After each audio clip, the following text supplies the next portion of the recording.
Frog and Toad Together, Chapter 2, The Garden. Frog was in his garden. Toad came walking by. What a fine garden you have, Frog, he said.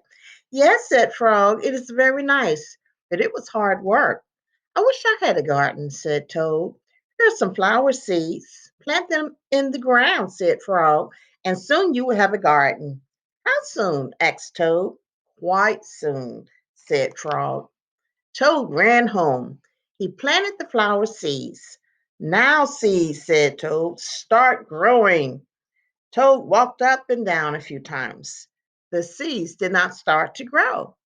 Toad put his head close to the ground and said loudly, now, seeds, start growing. Toad looked at the ground again. The seeds did not start to grow. Toad put his head very close to the ground and shouted, now, seeds, start growing. Frog came running up the path.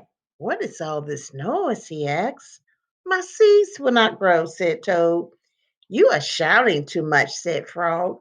These poor seeds are afraid to grow. My seeds are afraid to grow, asked Toad. Of course, said Frog. Leave them alone for a few days. Let the sun shine on them. Let the rain fall on them. Soon your seeds will start to grow. That night, Toad looked out of his window.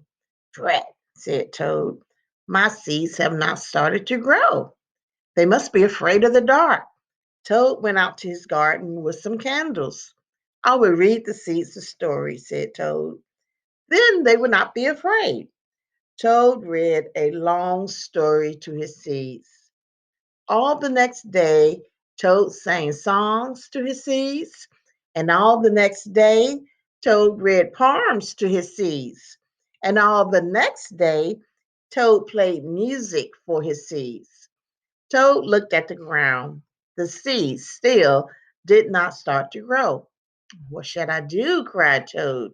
That must be the most frightened. Back up. These must be the most frightened seeds in the whole world. Then Toad felt very tired and he fell asleep. Toad, Toad, wake up, said Frog. Look at your garden. Toad looked at his garden. Little green plants were coming up out of the ground. At last, shouted Toad, my seeds have stopped being afraid to grow. And now you will have a nice garden too, said Frog. Yes, said Toad, but you were right, Frog. It was very hard work.